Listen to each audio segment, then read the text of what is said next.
right, folks. So as I kind of said in the beginning, I kind of had a traditional comp sci background. I went to school 4 years, learned a bit of code, learned a bit about databases, learned a lot of theory, went out, struggled to find that job. And that was kind of, in the early years when you basically learned Microsoft technologies, and that's how you got a job. There was no other way.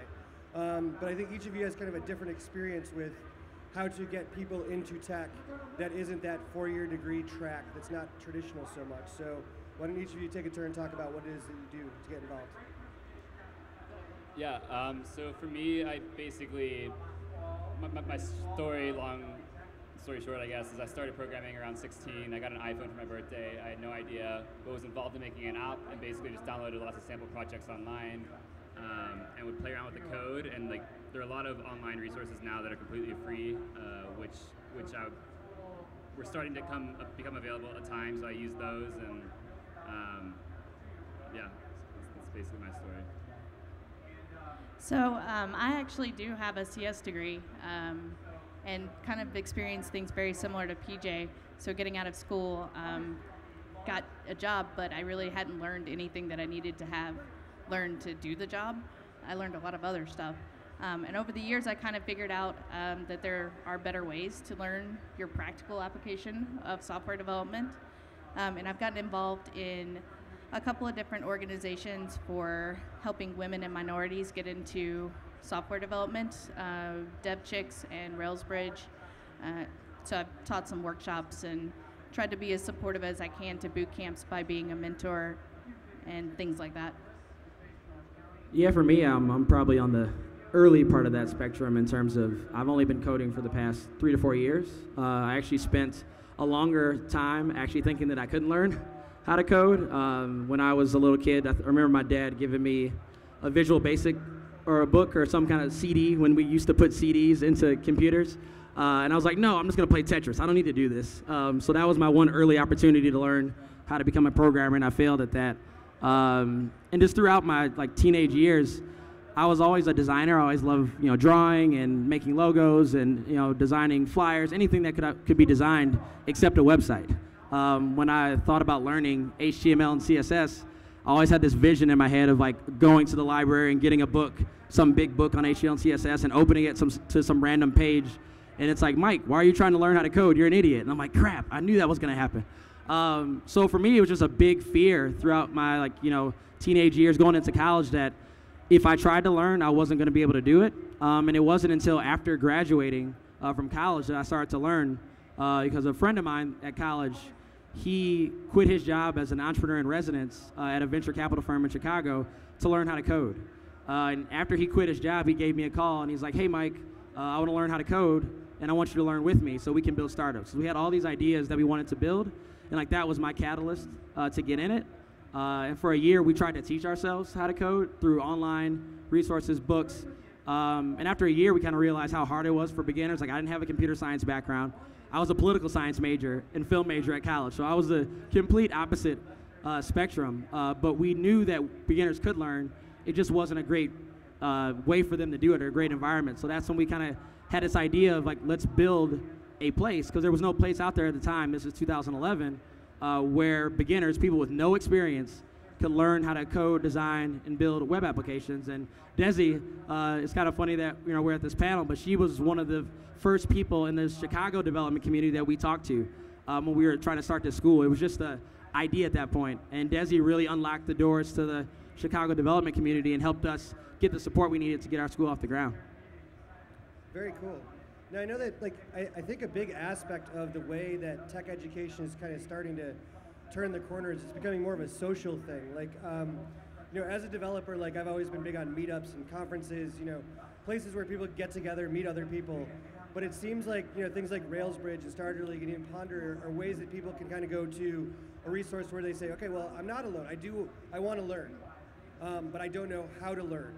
I'm interested, but I have no idea how to get started. And we finally have more and more things where people can just say either I'm going to do this on my own at home, or I see there's this group, I'm going to go join them and make a basic blog in Rails over a weekend or something like that.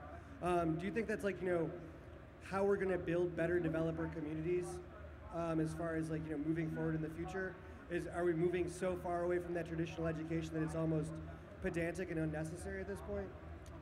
Well, on the developer community part, like when we started learning, this was back in 2010. It's not like it is now. I mean, like you look for over the past couple of years, 2014, now in 2015, learn to code is everywhere. Like coding is the new literacy is the line that we hear a lot. Back in 2010, I mean, to be honest, like no one gave a shit that I was learning how to code. Like my co-founder and I, we'd go around and we'd talk to former professors and friends who were getting jobs as consultants and banking, and we tell them that, like we're learning how to code to build startup ideas, and they just had a blank look. It was like we were like characters in The Walking Dead. They're like, why are you guys wasting your time learning how to code? So it wasn't this kind of land, like utopic land that it is now in terms of like, everyone should learn. It was really hard, but that started to change in 2011, at least for us, especially when we met people like Desi and really met the Chicago development community. It was one of the best communities for Ruby on Rails, which is kind of the core web technology or framework that we teach at our school.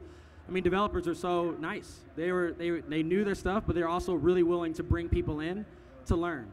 And because of that, like that's why our school kind of thrived, is because of events like what Desi was talking about. Like we went to a Rails Bridge workshop to install Rails. Like that was actually, no one really knows if you're not a developer that it's actually really hard for a beginner to install Ruby on Rails. Like I tried by myself one time and totally failed and just gave up. In these workshops, they have professional developers and people there to help you get it installed just so you can start trying to learn how it works. So those events were very monumental, and now it's just only grown and multiplied. So just to speak to that a little bit, so I've been around, I'm about to date myself, but I graduated from school in 2000, and I started working at a company called ThoughtWorks in 2004. So I was working with people like Martin Fowler, Fred George, a couple of those guys. And they talked a lot about software craftsmanship and the apprenticeship model. So apprenticeship, journeyman, master kind of designations of people and skills. And that resonated with me. And I think that it resonated with at least a subset of the community at the time. So the company I work for now, we actually have an apprenticeship program. There are other companies in Chicago that I introduced these guys to who do apprenticeship programs. And I think that's much more in line with kind of how our industry works, what it means to be a software developer. So I hope that we're moving more towards that. So more apprenticeship programs, more mentoring and teaching on individual basis, not necessarily in big academia. Yeah, sort of like what I've seen in the whole social side of learning how to program is the rise of hackathons, and that's been a huge movement with people learning how to code and getting excited about it. And for those of you who don't know, hackathons are basically these events where you go together and work on different projects. You code like a website or something in a weekend, and they award prizes to people at the end for the top sites or whatever. And initially, when I started programming, there weren't many of them at all, and they're rising right now. A lot of colleges have them, and they also have workshops during hackathons now where you can actually learn how to code if you have no experience whatsoever. And so the barrier to entry seems to be lowering a lot, and there also seems to be a much more socially acceptable to be a programmer now, just as much as it is, I think, a doctor or a lawyer. That's kind of what I've seen. Yeah, I mean, in terms of answering the second part of your question, I think you were talking about like the rise of this, apprenticeship and kind of trade school, movement in comparison to kind of colleges and universities and traditional education. For me, like that, we get asked that question a lot, like, is this a new form of education? Do people need to skip college to do like a 3-month boot camp or a 9-month or 6-month program? And for me, I don't think so, not yet. I mean, I went to a great 4-year university. I'm still paying for that, thanks to loans and financial aid. But still had a great experience there. However, I think it needs to change. I don't think it needs to be wiped out. I mean, college for me, I think it's a great opportunity for young people to really figure out what they want to do for the rest of their lives. Having that space in a semi-bubble is a very awesome opportunity. But what we've seen over the past 3 to 4 years, just in my alma mater, Northwestern University in Evanston, is that they're now, like, we're teaching at Northwestern. We're teaching undergraduates, we're teaching grad school students, we're teaching MBA students how to code, how to design. So they're starting to catch up and see that they need to improve, because the computer science programs, at least at some of these colleges and universities, are very outdated. And so we came in to fill a need of teaching practical programming and design education, and we could do it really fast because we're very narrowly focused. Whereas a university, it's a very bureaucratic, system, so it takes a longer time. But I have seen positive, things of, Northwestern, Chicago, just in the Chicago area, but also around the country, of schools actually bringing in these programs or sending college students to these external programs to help them learn. So I think one thing I wanted to point out is that a lot of the programs that are coming about now are much more accessible to people who can't go to college. I mean, I speak to kids at high schools in Denver that are, 95% free and reduced lunch.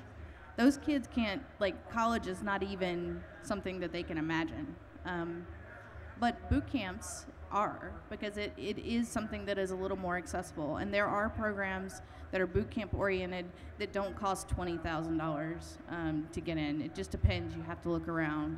And there are people like me in the industry who want to mentor them and help them learn. So we help them with the online resources, and kind of teach them. So that's one of the things that I think is most important about this shift in mentality around education, is that it's opening up to a lot more people who would have otherwise not had any opportunities. Right, now actually, to kind of speak to that for a second, I think that the key here is, having been a developer for, not to date myself, but many years, I recall, when I first started going to conferences, when I first joined the Ruby community, I first go to RailsConf, and it was 800 white guys and Brian Lyles, and that was it. And and seeing kind of, as these boot camps, as these other resources develop, seeing more integration of not just the same old faces.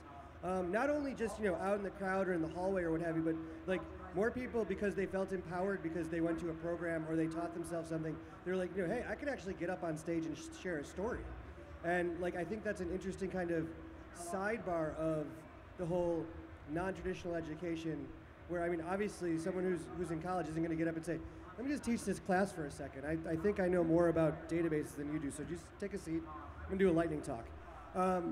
That's not something they say, but seeing people that have, say, gone through a dev boot camp, then teaching the dev boot camp, I think that gives them the opportunity to say, there's real growth here. There's an opportunity for me to go even further outside of what I expected. Yeah, that's, the whole kind of basis of why we wanted to create our schools, because my co-founder and I we're two black dudes. We were the opposite of what, we saw in the, software development community, and so for us, it was, we didn't want to be the exceptions. Our vision is, for us, I want to be the most normal person ever. In the next 20 years, I want it to be oh, Mike, what's up? But guess what I did? And that's awesome. So that's what our kind of vision is, and it's been amazing over the past 4 years just to see what this whole industry has turned into. Back in 2011, when we were talking to Desi, there was nothing there. We wanted to create this kind of beginner space, and now, in the past 4 years, there's over 250 in-person boot camps alone. Our alumni have started almost 10 boot camps after coming through our program, and for us, we don't care. We want them to do that. We want, the reason why we haven't scaled is because we want these boot camps to be built from the ground up, like we were able to do in Chicago. And that's what we've seen in San Francisco, New York, Seattle, Austin, even here in Vegas. So that's the great thing, and the beauty is you're bringing people in who are not in the dev community. So we're having teachers, we're having journalists, we're having pizza delivery guys, construction workers, insurance agents. Everybody from every industry is coming from all over the country and all over the world to learn. And the beauty is when you bring that in, that diversity, it's beneficial. It's not just, we need to bring more women and more minorities into coding and design. It's actually helpful to bring different people from different backgrounds in, because the beauty of technology is that it's a tool to solve problems. And when you bring people in from different industries, we've had teachers come in from high school in Chicago public schools and build an app to help their classroom, to help their students have better outcomes, to better communicate with their parents. A developer is not going to build that app. They don't live in that world. They're not a teacher, you know? And so like when you bring different people in and you show them this community, you show them these tools, they create things that you can't even imagine. And that's why diversity is important, not just because it looks better in a photo, but because it's actually important and actually creates real change. So it's almost more like not just a diversity of ethnicity or diversity of gender, it's a diversity of conceptualization, or a diversity of skill sets, which is just as important as all of those other diversities. Yep. Yeah, I think with the rise of all these online courses and free education online, it allows that. It's lowering the barrier to entry. Also, just programming languages in general are getting easier to use. Apple recently released a language called Swift, which is replacing the language Objective-C, which is used to program iPhone apps and apps on the Mac. And just, there's this trend in general with like the barriers to entry all across the board getting lower and lower. Education becoming more free and accessible. More people getting excited about it, more developer communities, more people willing to help out, and just all the events that go along with that, like the rise of hackathons, a lot of coding groups at schools now. I remember going past my elementary school the other day, and like they had a sign out front, learn how to code. And I remember when I was in school there, they were teaching us how to type on the keyboard. So I think people are becoming a lot more aware of the benefits of programming, and then also that it's not as hard as it may seem.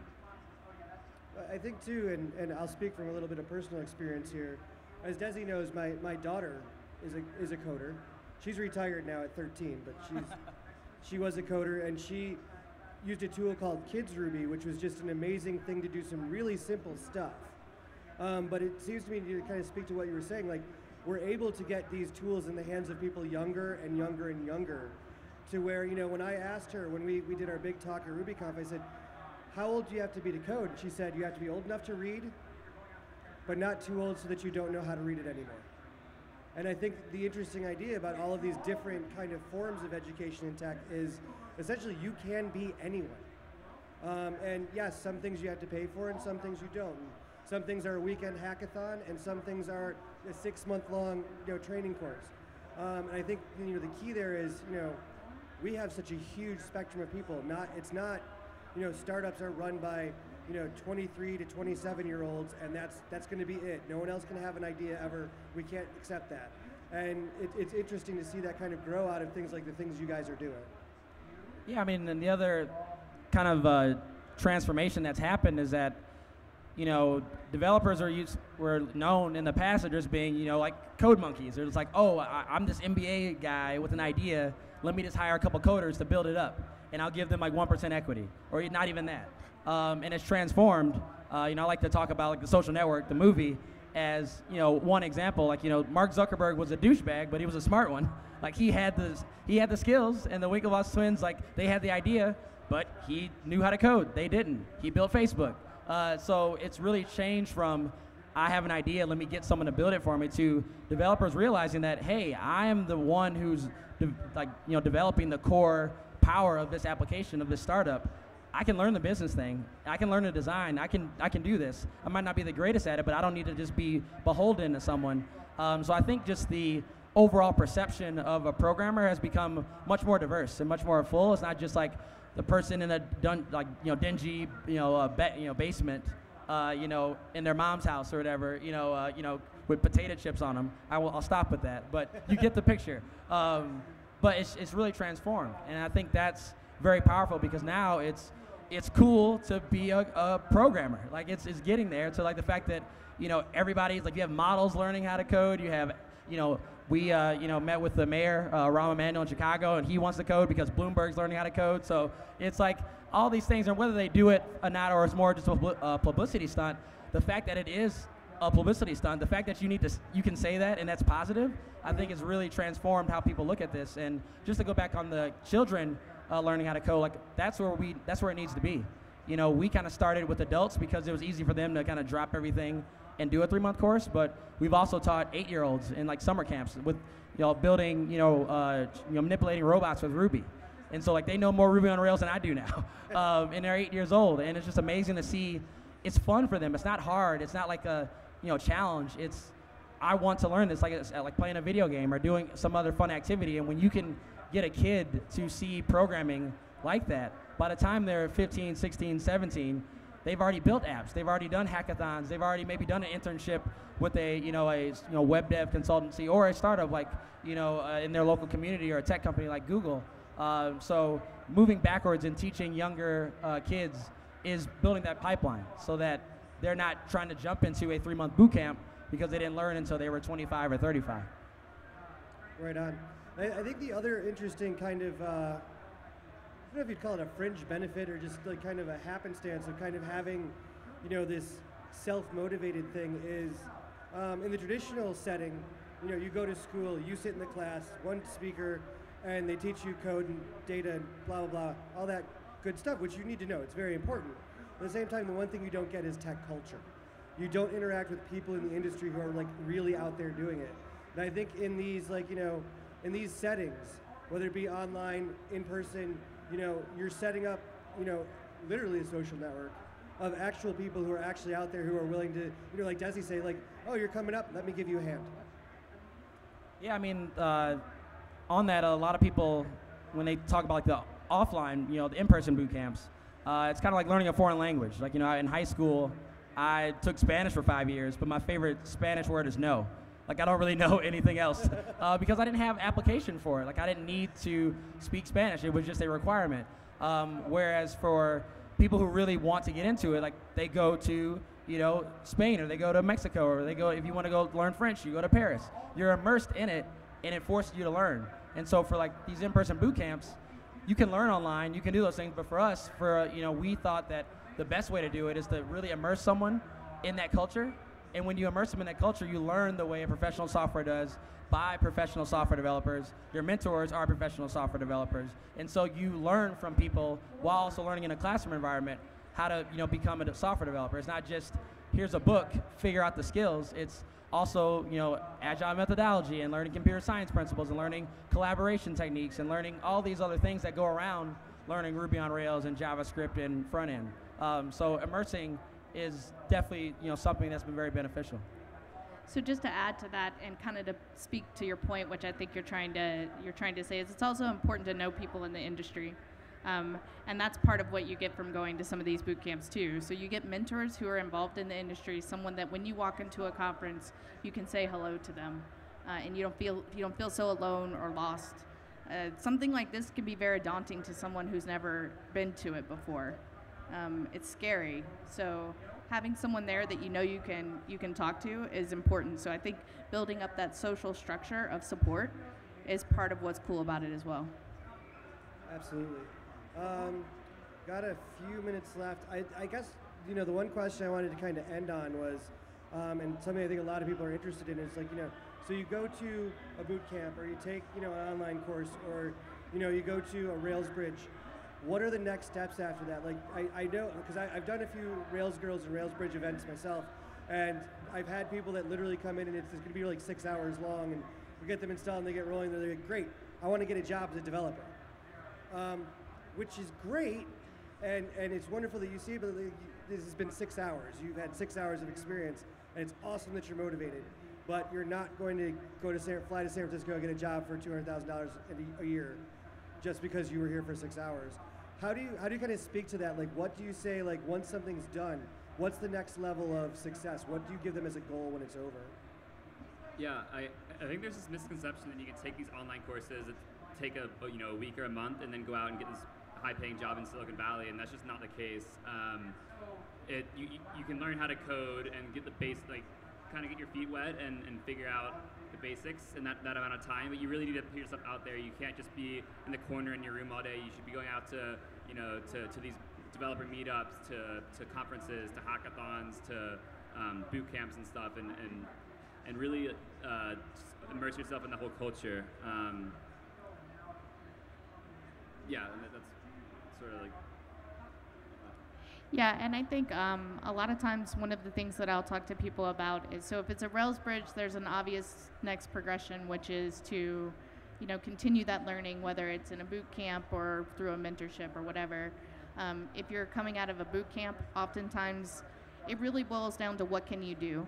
So some people who come out of a boot camp just pick things up really well. They put a lot of extra time in, and they can build an app from start to finish and not have a problem or get hung up, and can actually get a job. Sometimes people come out of boot camps and they're not quite there. So they need to do some more studying, they need to do more learning. I think each individual needs to be able to self-assess, but they also need to be able to ask someone in the industry to assess them and not take it personally when they come back and say, you're not ready. Yeah, and I think the key, just kind of going off of Desi's point, is that it's not like that quick, oh, I've done this for 6 hours, or I've done this for 3 months, where's my job, or let me start looking for senior development positions at Twitter. It's like, slow down, like you just jumped into this, you learned a lot in 3 months. But there's still so much more to go. So for us, we like a successful outcome for our graduates to be, when they start, it's I don't know what I don't know. And then after 3 months, it's like, now I know what I don't know, and I'm excited to continue learning. Because really what this is all about is just continuing your learning process. It's not when you leave college and you stop learning and you just get a job. It's like even senior software, like software craftsmen, still call themselves beginners because they've been learning for 10, 20 years. And having that perspective is what we want our graduates to come out with. And once you do that, there are all these in-person workshops, online resources, even supplemental classes. Like we have a lot of students who take multiple classes because they want to learn design now that they learn back-end development, or they want to learn entrepreneurship to build something else, or they do an apprenticeship or an internship because they're not ready to jump into a junior web dev position. So building that bridge is what I think we've done a better job of over the past 3 years. It's still not there. Like it's still a lot of potholes for people to fall in if that community is not in place. But I think it's definitely gotten a lot better. Awesome. So I want to thank you guys. I think we have a minute or two for some questions. So I'll give my microphone to Eamon here, and he will run around like a fool. Somebody got, here we go, one over here. If you've got a question, put your hand up. Hi, thank you so much. Can you give us some tips for assessing what's a good startup boot camp? A good startup boot camp? Tips. Yeah, I mean, so there's a lot out there. Obviously, I'd plug the Starter League, but really, there's actually a lot of great resources online, boot camp review sites that show based on what you're looking for. So there's front-end development boot camps if you want to learn HTML, CSS, or JavaScript.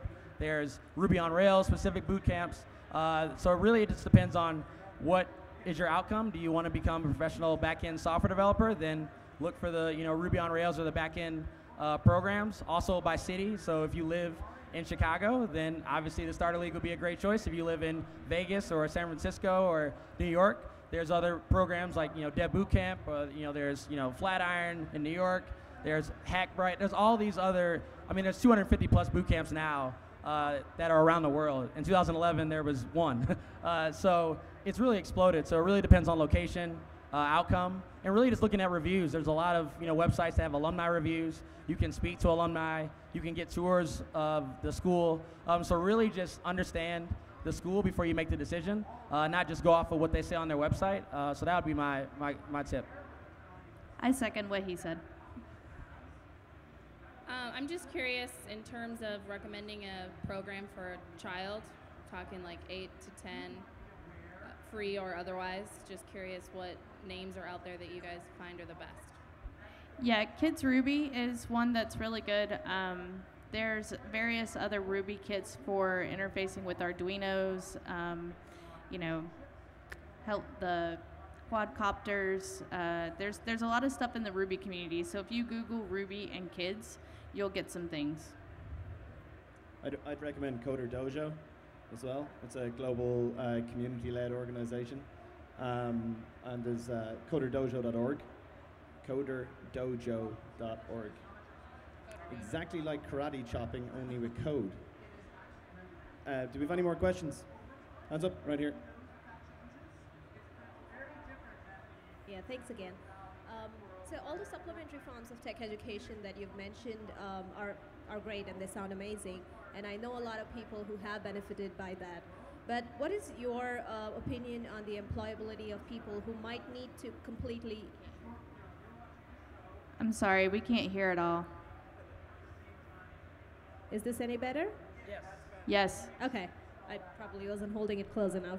So all the supplementary forms of tech education that you mentioned are amazing, and I know a lot of people who kind of use it to help them get further. But what is your opinion on the employability of people who may need to forego the traditional college education altogether? Like, for example, if they don't come out with the traditional degrees, what is the role of tech companies, or what do you think their employability is in the industry, in the market as a whole?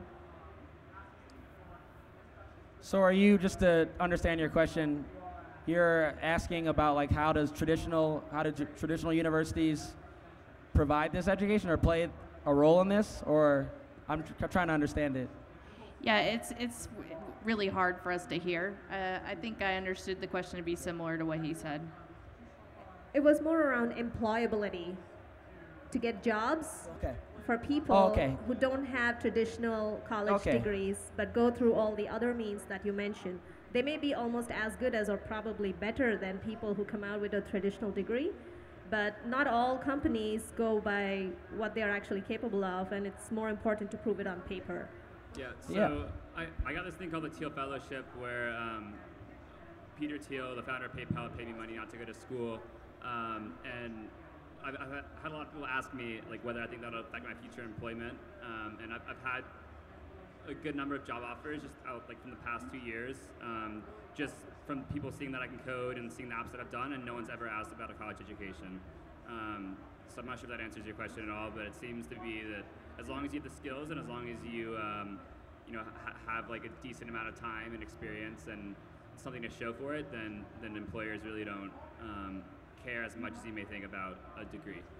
Yeah, and quickly, I know we're over time, but there's, one thing is that there's underemployment in, software development jobs. That doesn't mean that, that every position is available, but there are openings or opportunities for people to do this. The other key thing is that startups need to be able to have like a beginner-focused culture, so understanding that someone might not be totally ready, but have a, apprenticeship plan in place to do that. So not every company is, thinking that way, but more and more companies are thinking that way, so, yeah.